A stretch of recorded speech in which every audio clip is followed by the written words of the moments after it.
Saudara-saudara yang kekasih di dalam Tuhan, sebelum kita membaca dan mendengarkan firman Tuhan, marilah kita mohon tuntunan kuasa Roh Kudus menyertai kita. Kita berdoa. Bapa kami yang di sorga, Allah yang penuh kasih, sekarang ini kami rindu untuk membaca, mendengarkan, dan merenungkan firman-Mu. Sekalipun kami tidak bisa berhimpun hanya di satu tempat di rumah-Mu yang kudus ini. Namun tidak menjadi halangan bagi kami semua, bagi umat-Mu yang menyebar di rumah mereka masing-masing. Kami mohon, oh Tuhan, kuasa-Mu, tuntunan Roh Kudus-Mu yang melintasi ruang, jarak, dan waktu akan menguasai hati dan pikiran kami semua. Tuntunlah kami dalam ibadah ini dari awal sampai selesainya. Di dalam nama Yesus kami berdoa. Amin. Firman Tuhan yang kita baca dan dengarkan ada 3 bacaan kita, yaitu pertama, bahan utama kita Yesaya 50 ayat 4 sampai 11, dan bacaan yang kedua Filipi 2 ayat 1 sampai 11, dan bacaan Injil dari Matius 27 ayat 11 sampai 26.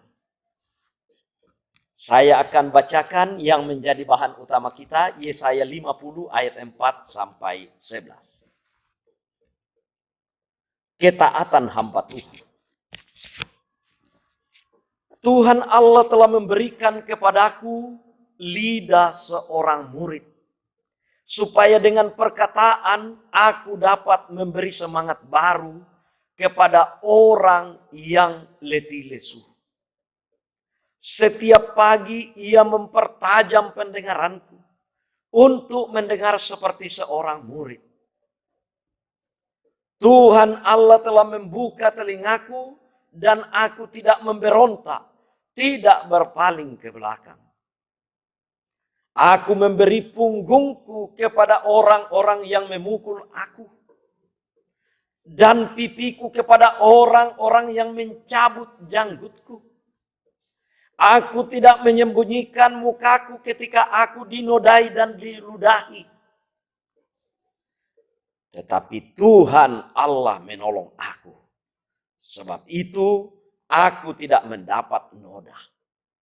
Sebab itu aku meneguhkan hatiku seperti keteguhan gunung batu, karena aku tahu bahwa aku tidak akan mendapat malu. Dia yang menyatakan aku benar telah dekat. Siapakah yang berani membantah dengan aku? Marilah kita tampil bersama-sama. Siapakah lawanku berperkara?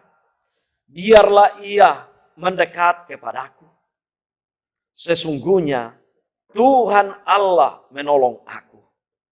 Siapakah yang berani menyatakan aku bersalah? Sesungguhnya mereka semua akan memburuk seperti pakaian yang sudah usang. Ngengat akan memakan mereka. Siapa di antaramu yang takut akan Tuhan dan mendengarkan suara hamba-Nya? Jika ia hidup dalam kegelapan dan tidak ada cahaya bersinar baginya, baiklah ia percaya kepada nama Tuhan dan bersandar kepada Allah-Nya. Sesungguhnya kamu semua yang menyalakan api dan yang memasang panah-panah api, masuklah ke dalam nyala apimu dan ke tengah-tengah panah-panah api yang telah kamu pasang. Oleh tangankulah hal itu akan terjadi atasmu. Kamu akan berbaring di tempat siksaan. Demikianlah sabda Allah yang kedengaran di tengah-tengah kita. Yang berbahagia adalah setiap orang yang suka membaca firman Tuhan lalu melakukannya. Amin. Bacaan kita ini diberikan tema taat walau perih. Taat walau perih. Ya, dalam bahasa Toraya dikua makaritutu moi anna mapakdik. Makaritutu moi anna mapakdik. Saudara-saudara yang kekasih dalam Yesus Kristus, dalam menjalankan suatu tugas di dunia ini, banyak orang mau taat melakukannya kalau tugas dan pekerjaan itu menyenangkan, ringan, dan menguntungkan. Oh, banyak yang mau setia, mau taat. Tetapi kalau tugas dan pekerjaan itu berat, susah, dan merugikan secara duniawi, bahkan jika itu mengerikan dan membahayakan, pada umumnya orang menolak dan melarikan diri dari tugas itu. Nah, bagaimana dengan hamba Tuhan yang dikisahkan melalui perenungan firman Tuhan saat ini? Sungguh luar biasa. Hamba Tuhan yang taat dan setia walau perih. Bayangkan saudara-saudara, bukti ketaatan dan kesetiaan hamba Tuhan yang ditampilkan oleh Nabi Yesaya dalam pasal 50 ayat 6. Dikatakan, aku memberi punggungku kepada orang-orang yang memukul aku, dan pipiku kepada orang-orang yang mencabut janggutku. Aku tidak menyembunyikan mukaku ketika aku dinodai dan diludahi. Ini semua gambaran ketaatan dan kesetiaan serta kesabaran yang sungguh luar biasa dari seorang hamba Tuhan. Penderitaan yang sempurna lahir dan batin ia rela pikul.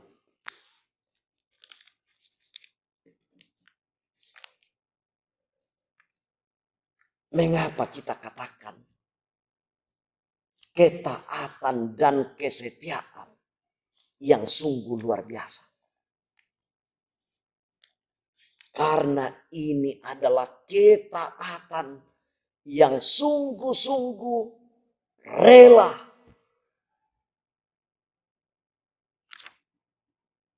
dialami walaupun menyakitkan dan memalukan. Di dalamnya ada penyiksaan dan penghinaan. Dalam terjemahan bahasa Toraya ayat 6 bacaan kita dari Yesaya 50 ini lebih tajam lagi maknanya. Dikatakan begini, ku popa elo na tubokoku lakoto umbambana, siapopoku lakoto rotaki sambanku, siatae ku tampun nitulindoku di lobo sia dititudui.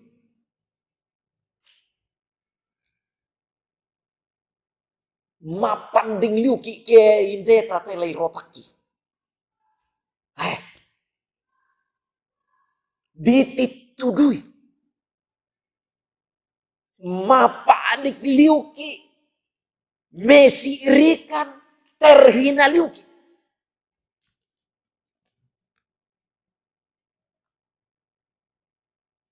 Penggaurannya teh tongan-tongan lenduk magasan. Sadia mengkaula di pa adikki sia di pesiri. Ma'adin tabayangkan siuluk solanasang ke Pak Pasusian. Tuang Pandita Parinta, mantan pimpinan Esteteran Tepau. Nabamba tahu siana rotak tahu danggona. Batu tuang Pandita Tikurari.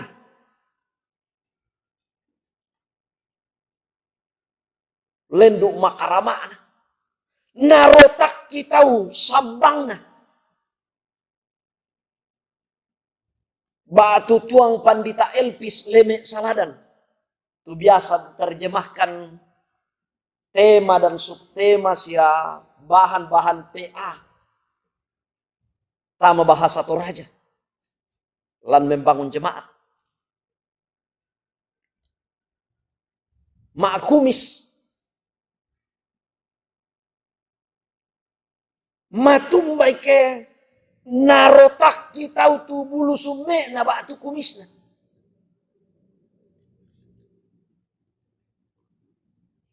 Ondong pi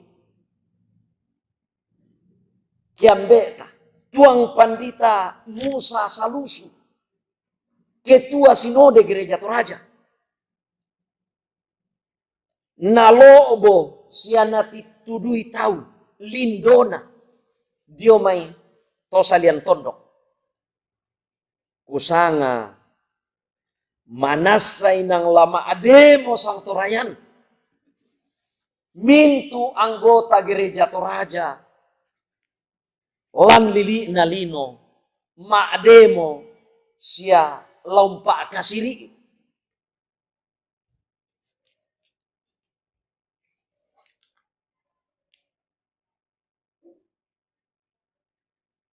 Namun bagaimana dengan hamba Tuhan yang disaksikan oleh Alkitab yang kita renungkan saat ini?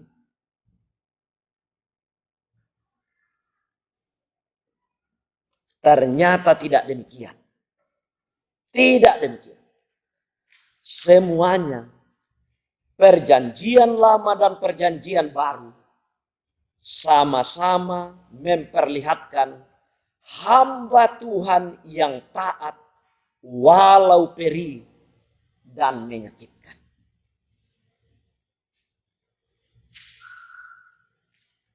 Dari semua bacaan kita dikisahkan Daud sang pemazmur mengatakan dalam Mazmur 31 ayat 6a, ke dalam tanganmu kuserahkan nyawaku, tamatiku tue walina, apa nakua mak pasare laku olona puang matua. Lan limami puang kunai sorongan katuangku. Kunai sorongan sungakku.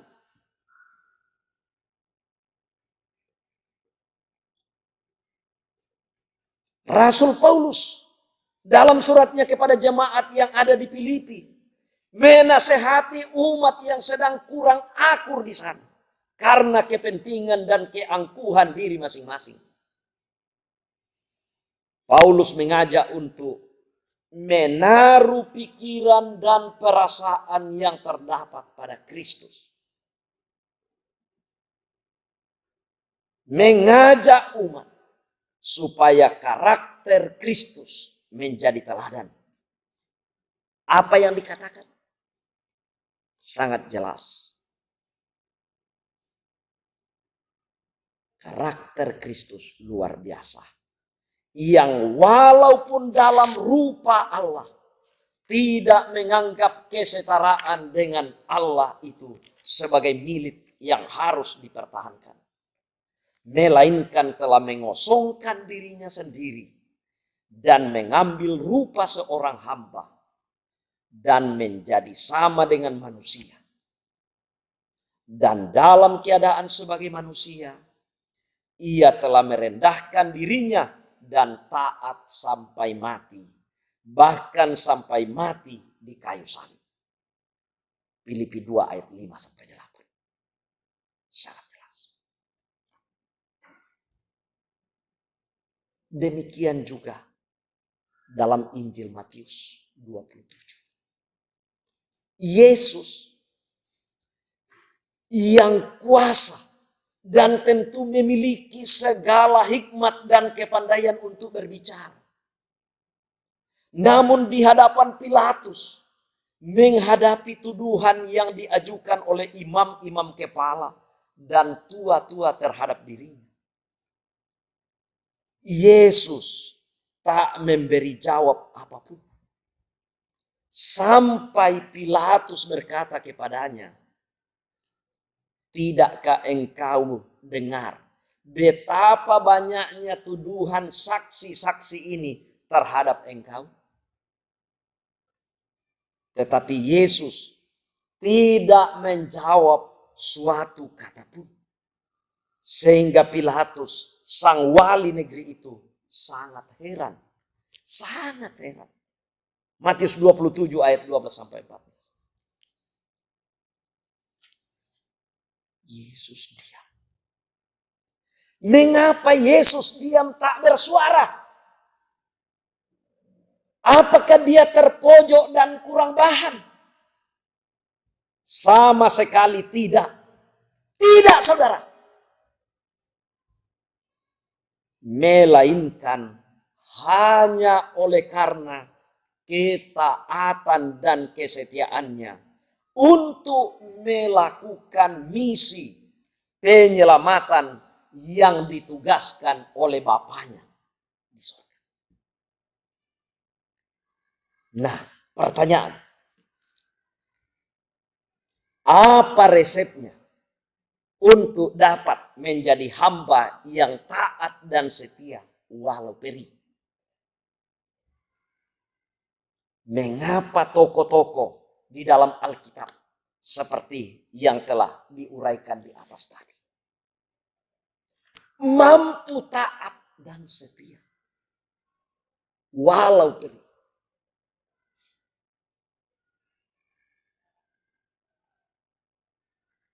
Yesaya, Daud sang pemazmur, Rasul Paulus, hingga pada Yesus, Tuhan sang juru selamat kita. Apa resepnya? Ternyata hamba Tuhan yang taat dan setia itu, saudara-saudara, butuh proses.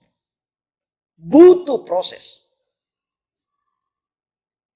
Saudara-saudaraku yang kekasih di dalam Yesus Kristus.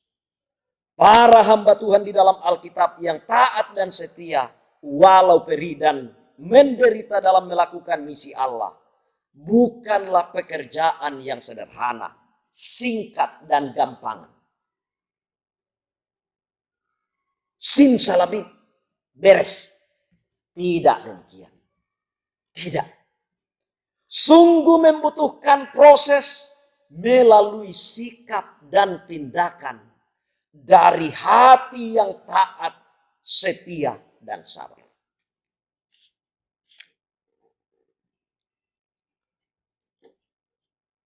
Butuh proses. Proses karya penyelamatan Allah ini menjadi pelajaran penting bagi kita semua dalam menjalani kehidupan ini. 1. Menyadari anugerah dan kasih Allah dalam proses kehidupan kita. Menyadari anugerah dan kasih Allah dalam proses kehidupan kita. Allah lah yang pertama-tama dulu berinisiatif, berprakarsa, beranugerah dan mengasihi kita. Sangat jelas dalam bacaan kita Yesaya 50 ayat 4 dan 5. Sebelum Yesaya memberi punggungnya untuk dipukul, janggutnya dicabut, dan mukanya dinodai dan diludahi. Seperti yang diungkapkan dalam ayat 6. Ia terlebih dahulu diproses oleh Tuhan sendiri dalam ayat 4 dan 5. Yaitu bagaimana? Ayat 4. Tuhan memberinya lidah seorang murid. Bukan lidah seorang guru atau orator dan pengkhotbah. Supaya cakap berbicara dan sebagainya. Melainkan lidah seorang murid agar taat dan setia belajar berbicara dengan benar menurut kehendak Tuhan. Siap memberikan lidah seorang murid untuk dilatih oleh Tuhan. Taat berbicara dengan benar menurut kehendak Tuhan. Banyak lidah-lidah yang tidak mau taat dan setia berbicara menurut kehendak sang pemberi lidah, tetapi kehendaknya sendiri. Dan itu sangat berbahaya. Ada pepatah mengatakan, mulutmu adalah harimau. Ayat 5. Tuhan mempertajam pendengarannya. Pendengaran Nabi Yesaya.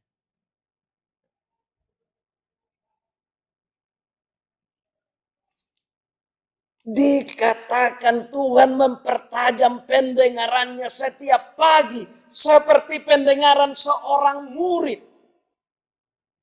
Yang siap mendengar pengajaran yang bisa saja berulang-ulang dan membosankan. Pendengaran seorang murid dilatih untuk sabar dan setia mendengarkan berulang-ulang pengajaran itu dari sang guru. Guru agung yaitu Allah.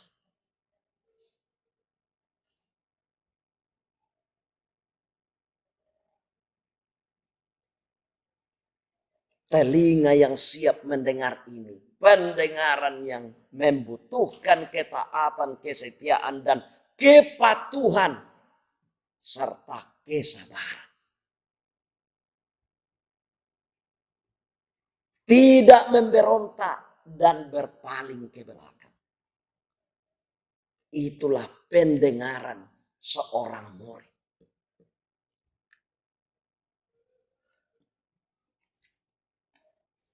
Belajar, patuh dan taat untuk mendengarkan suara Tuhan. Bukan bisikan kehendak dunia ini. Yang bisa mengalihkan perhatian hamba-hamba Tuhan kepada yang Tuhan tidak kehendaki.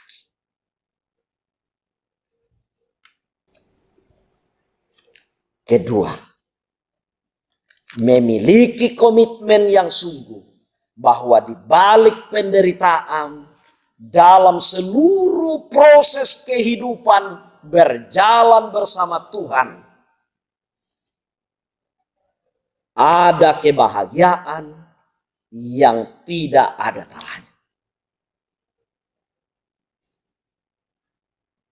Yesus teladan agung kita telah membuktikannya dalam proses kehidupannya di dunia ini. Ia lahir di kandang domba.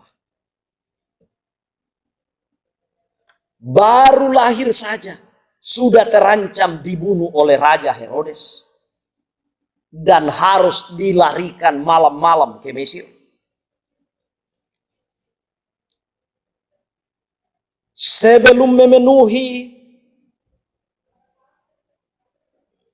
dan memulai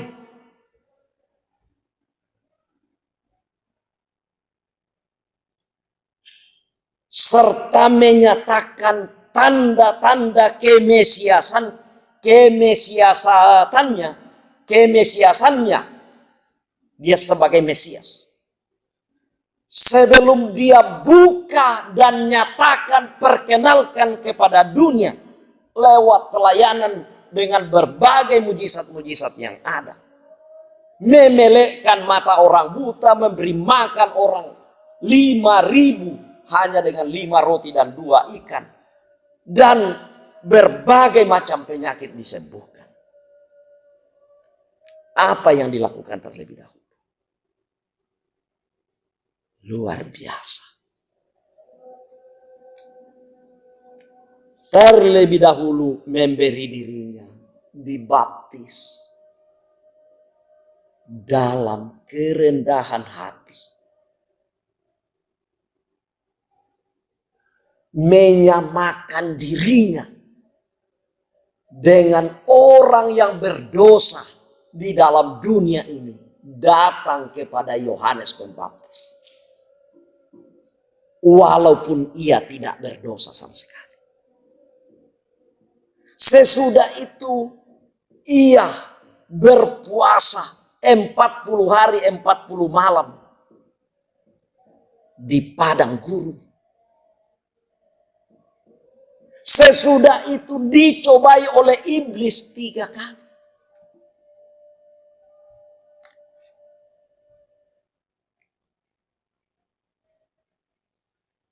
Selanjutnya, dalam menuntaskan semua pelayanannya di dunia, Yesus rela menderita aniaya dan sengsara sampai mati di kayu salib dan dikuburkan. Namun pada akhirnya bangkit dan mengalahkan maut.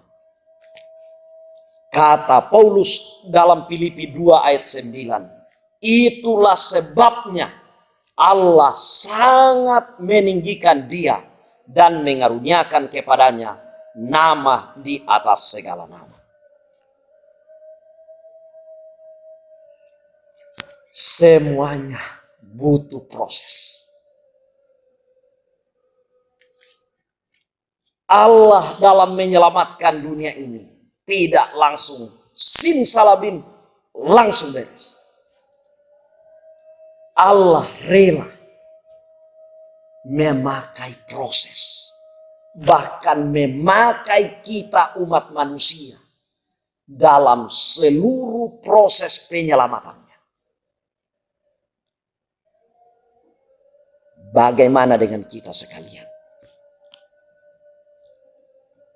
Saat ini kita memasuki masa Prapaskah ke-6. Kita merenungkan dan menghayati penderitaan dan pengorbanan Kristus untuk menyelamatkan kita semua. Untuk menebus dosa-dosa kita, dosa-dosa saudara dan saya. Dan sekaligus kita sebagai bangsa dan rakyat Indonesia bersama dengan umat manusia di negara-negara lain di seluruh dunia yang sedang bergumul dan menderita akibat virus corona. Apakah kita bersedia untuk taat dan setia walau perih dan tidak nyaman, untuk tidak keluar rumah, stay at home, perih dan tidak nyaman untuk hanya belajar di rumah saja, study at home, belajar di rumah,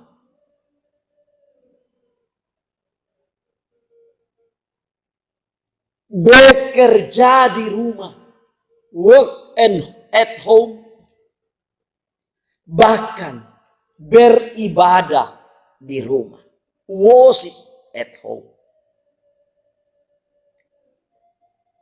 Orang-orang yang sudah terbiasa aktif keluar rumah, beraktivitas di luar, bermain-main di luar, bekerja di luar, belajar di luar, sungguh gelisah dan tidak nyaman untuk harus tinggal di rumah.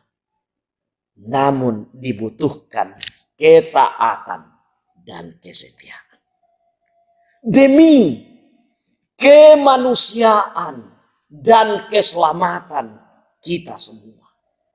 Dibutuhkan kepatuhan dan ketaatan kepada seruan-seruan, baik itu dari pimpinan sinode kita, dari pemerintah kita di Republik tercinta ini, di provinsi, di kabupaten, kota, di kecamatan, di kelurahan, sampai kepada RT kita masing-masing.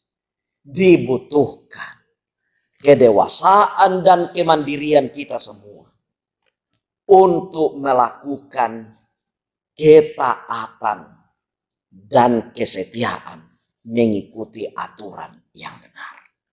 Ingat, ketaatan dan kesetiaan dalam melakukan kebaikan adalah salah satu ciri hidup orang Kristen. Selamat mengikuti Yesus yang taat walau perih. Roh Kudus menyertai kita. Amin.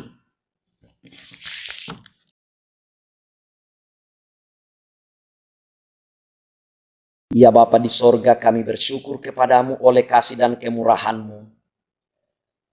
Memberikan kami kesempatan yang begitu indah untuk membaca, mendengarkan dan merenungkan firman-Mu. Tanam baiklah di dalam hati kami ya Tuhan. Mampukan kami untuk menghayati firman-Mu dengan benar sesuai dengan maksud-Mu. Berikan kami kekuatan untuk mempraktekkan dalam kehidupan kami setiap hari. Berkati seluruh umat-Mu di mana saja berada. Dalam segala keberadaan masing-masing, Tuhan berkati. Yang ada di dalam kesakitan, sembuhkanlah ya Tuhan. Yang ada di dalam ketuaan tak berdaya karena lanjut usia, teguhkan dan kuatkanlah iman mereka. Yang ada di dalam pergumulan-pergumulan karena kedukaan, teguhkan dan hiburkanlah mereka. Yang dalam persoalan-persoalan dan pergumulan-pergumulan soal ekonomi, oh Tuhan, mampukan mereka untuk berhikmat dan bijaksana, untuk memperoleh apa yang menjadi kebutuhan mereka secukupnya. Tuhan, cukupkanlah kebutuhan mereka siang dan malam. Berkati pemerintah kami, bangsa dan negara kami, teristimewa dalam menghadapi penyakit virus corona ini. Mampukan semua umat-Mu, bahkan rakyat Indonesia ini, untuk bergandengan tangan, saling pengertian, untuk betul-betul secara bersengaja mematuhi aturan yang benar untuk mewaspadai dan menanggulangi penyebaran penyakit virus corona ini. Oh Tuhan, berkati semua jemaat-Mu dalam kondisi apapun sekarang. Teguhkan dan kuatkan iman kami. Inilah doa kami ya Tuhan, penyerahan kami kepadamu. Di dalam nama Yesus Tuhan dan Juru Selamat kami. Amin. Saudara-saudara yang kekasih di dalam Tuhan, seluruh warga jemaat di mana saja berada di rumah masing-masing. Kita bersyukur kepada Tuhan, Tuhan memberikan kesempatan kepada kita untuk beribadah bersama-sama. Membaca, mendengarkan firman Tuhan serta merenungkannya walaupun kita tidak berjumpa secara kasat mata. Namun melalui media online ini kita disegarkan oleh firman Tuhan. Tuhan menolong kita semua, meneguhkan dan menguatkan seluruh warga jemaat dalam segala keberadaan. Tabah dan setialah menjalani kehidupan ini, jangan putus asa. Percayalah Tuhan menolong dan menyertai kita. Cepat atau lambat, corona akan berlalu. Tuhan tidak membiarkan umatnya dalam ketidakberdayaan. Tetaplah kita saling mendoakan, saling meneguhkan, menguatkan satu dengan yang lain. Apa yang bisa dikerjakan di rumah, kerjakanlah dengan setia. Bahkan munculkan kreativitas-kreativitas baru yang bisa membuat kita tetap bersukacita dan berpengharapan. Melalui pekarangan-pekarangan kita bisa membuat tanaman-tanaman pot, membersihkan rumah-rumah kita, membersihkan selokan, membersihkan kamar mandi, kamar-kamar kita. Bahkan melalui kesempatan ini, kita semakin membangun kedekatan yang penuh kasih sayang antara bapak dan ibu, orang tua dan anak, kakek, nenek, bersama dengan cucu-cucu, bersama dengan seisi rumah. Kita membangun kehidupan keluarga yang utuh, penuh damai sejahtera dan penuh kasih sayang. Selamat menjalani kehidupan ke depan ini dengan penuh cinta kasih dan penuh pengharapan. Tuhan berkati. Dadah.